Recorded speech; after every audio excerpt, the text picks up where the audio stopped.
Bleach, c'est un manga avec un univers super riche, mais ce qui m'a fait accrocher dès le début à cette série et ce dont je me souviens le plus, c'est la classe qu'on ressent de chacun de ces personnages. Les personnages sont hyper charismatiques et leur pouvoir tout autant. De l'alourdissement à l'illusion absolue, franchement t'es servi, mais il faut avouer que certains personnages ont des pouvoirs vraiment surpuissants et tellement qu'on aurait aimé les voir beaucoup plus.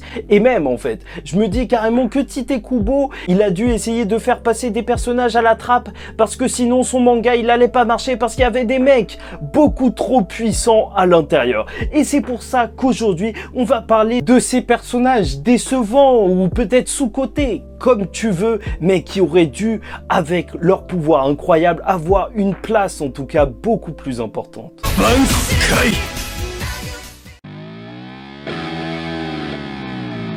Et on commence tout de suite par Yami. Ok, lui, il était là. Introduction des Arrancar, il était fort, puissant, mais dès que tu l'as vu, le premier truc que tu as vu, bah, c'était Ichigo qui coupait son bras comme du beurre. Bon, faut avouer que c'était un petit peu plus le faire valoir d'Ulquiorra qu'autre chose. En tout cas, le génie de Tite Kubo, ça aura été que à la fin de l'arc, en fait, quand ils ont battu la plupart des Espadas et qui restait justement Yami numéro 10, censé être le plus faible, il l'a fait passer du plus faible au plus fort, du dernier au premier. Et là, il y a deux réactions. Parce que tu as la première réaction quand tu vois le numéro 10 avec le 1 qui s'efface, où tu te dis « Oh, mais c'est du génie, c'est incroyable !» Et bien sûr, tu as la deuxième réaction où tu te dis « Mais c'est n'importe quoi, c'est n'importe quoi, il a effacé le 1. Mais c'est quoi ça? Ça fait beaucoup là, non? C'est tout aussi génial que absurde. Mais ce qui est vraiment dérangeant, c'est que voilà, on te le vend, on nous le dit que c'est censé être le personnage le plus fort de l'Espada, et au final, tu vois Zaraki et Byakuya qui foncent sur lui. Ok, c'est très bien, mais on ne verra jamais son combat. Je sais pas si tu te rends compte, je le répète, on ne verra jamais le combat du mec qui a été annoncé comme le plus fort de l'Espada. Je rentre pas dans le débat, est-ce que Ulquiorra, vu qu'il avait sa seconde forme et tout, et qu'il l'a caché à Aizen, non. C'est juste pour te dire que ce personnage méritait mieux. Tu peux me dire que c'est le plus fort, mais il faut nous le montrer. Il faut nous le montrer. Alors Orihime, ça c'est vraiment quelque chose de spécial parce que ok, elle veut pas se battre, c'est pas son délire, en même temps être une combattante, c'est pas son rôle, mais à partir du moment où en fait dans l'arc des Arrancar, tu nous annonces qu'elle a été kidnappée, mais surtout qu'elle peut ramener le bras de Grimmjow qui a été désintégré comme ça sur lui alors qu'il n'existait plus, ce qui veut dire que son pouvoir ni l'existence d'événements, c'est juste n'importe quoi. Tu te rends compte qu'elle a un pouvoir en fait similaire, voire plus puissant que celui de Eri dans My Hero Academia. Il y a eu tout un arc sur elle et là Inoue a un pouvoir juste dingue, un pouvoir presque illimité. Tu te rends compte que si t'as des yeux perdus ou un bras perdu depuis 30 ans, bah elle peut te le ramener, c'est juste un truc de malade. Elle peut limite ramener les gens à la vie et c'est ce qu'on avait vu aussi avec l'Arrancar Mélodie, si tu te rappelles, les deux Arrancar là qui voulaient la tabasser, il y a Grimmjow qui est arrivé et qui a calmé tout le monde. Son pouvoir est juste incroyable et ça me choque en fait que dans la suite du manga ou même à la fin du manga, elle vienne pas soigner tout le monde, genre ceux qui ont perdu un œil. Alors Gin, franchement, c'est l'ombre d'Aizen. Son chien si tu préfères. Je suis l'ombre de ton Yash. Mais en tout cas, c'est le Itachi de Bleach. Il a tout sacrifié alors qu'il était avec Rangiku.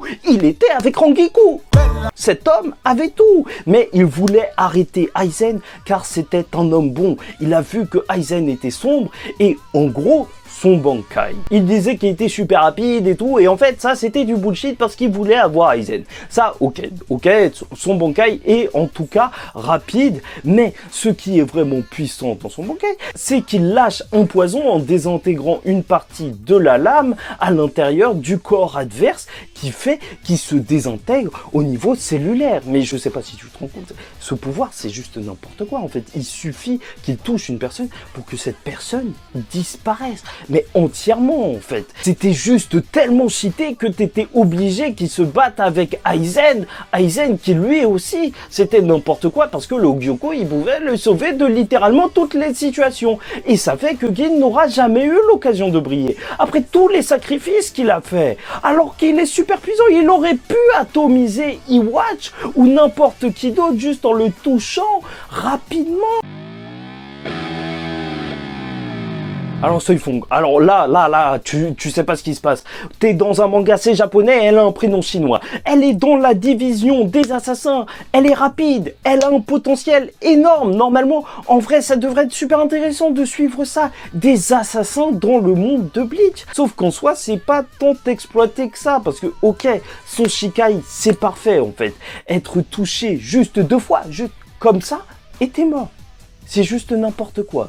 Son Shikai est juste super puissant. Après, bien sûr, avec son Bankai, bien qu'il soit vraiment dans un autre délire, en mode gros missile, bah, il fallait faire quelque chose de plus puissant que ça. Donc, il fallait bien trouver une solution. Mais c'est juste que voilà, en soi, elle est tellement puissante. Mais encore une fois, Tite Kubo, il a décidé qu'elle se battrait comme par hasard contre un mec qui est déjà un squelette et qu'elle peut pas approcher. C'est ça avec Bleach, en fait, il y a tellement de gros pouvoirs super puissants que, en fait, tu vas les voir contre des personnages qui ont, comme par hasard, une genre d'immunité. Mais c'est pas une énorme critique, mais parfois, je me dis, il y a des personnages qui auraient dû vraiment briller. Et dans le même genre, t'as Yoroichi. Oui, bien sûr, waifu. Mais pas que ça. Bien sûr, on dit que tu ressembles à tes amis ou un truc du genre.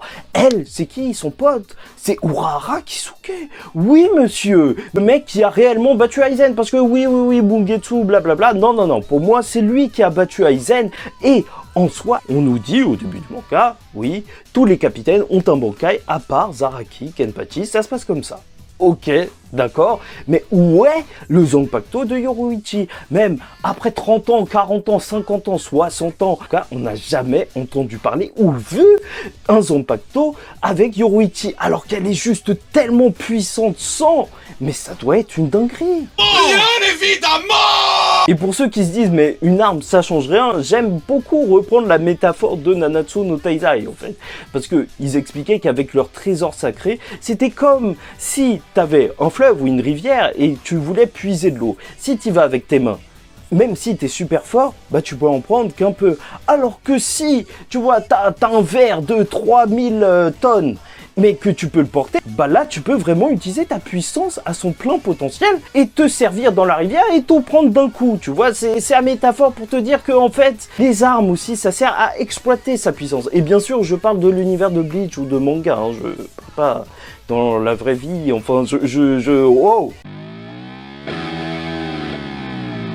Alors Baragan, ça c'est mon gars ça c'est l'homme squelette, le vieillard, roi du Uwe Commando, le Brook de Bleach numéro 2. Certains disent qu'il pue la mort, mais oui c'est littéralement lui. Tué par Hachi, swag de 2030 avec une moustache rose. Et franchement, en soi, n'importe quel autre capitaine, mais je vois pas comment il aurait pu. Là, c'était vraiment, encore une fois, une astuce de Tite Kubo pour essayer de se débarrasser d'un personnage beaucoup trop puissant. Oui, donc pour le battre, Hachi a dû lui renvoyer son propre pouvoir en lui téléportant un bras à l'intérieur du bide. Mais en soi, même s'il arrive à téléporter des bras à l'intérieur du bide de Baragan, il pourrait faire ça à n'importe quel ennemi et n'importe quel ennemi mourrait de ça. Franchement, c'est juste n'importe quoi. En vrai, c'était une solution de malade pour un personnage qui était juste, en réalité, incroyable. Son attaque, littéralement, c'était respira. Respire. Il respirait, t'étais mort. Est-ce que j'ai besoin d'en dire plus? Enfin bref, je pense que le dernier va peut-être vous surprendre parce qu'on n'y pense pas assez souvent. Et c'est ça le problème. Tessai Tsukabishi. Ok, au début je crois que c'est l'assistant d'Urahara, mais dans l'arc Turn Back the Pendulum, Nous sommes humiliés.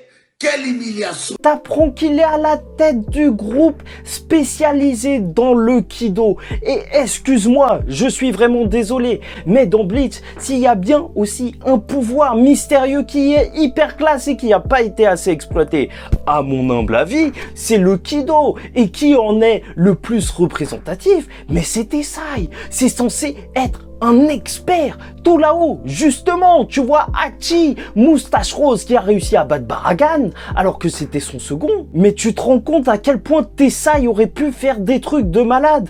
Et malheureusement, on ne l'aura jamais vu rien faire. Il y a tellement de sorts qui auraient pu être incroyables, parce que ceux qu'on a déjà dans Bleach, déjà ils puent la classe. Alors imagine, en voir plus, mais ce serait tellement magnifique. Et Tessai, il était censé être beaucoup plus que ça. Il aurait dû être plus que ça. Et au final, il ne sera qu'une vieille blague parce que voilà, il est baraqué et grand.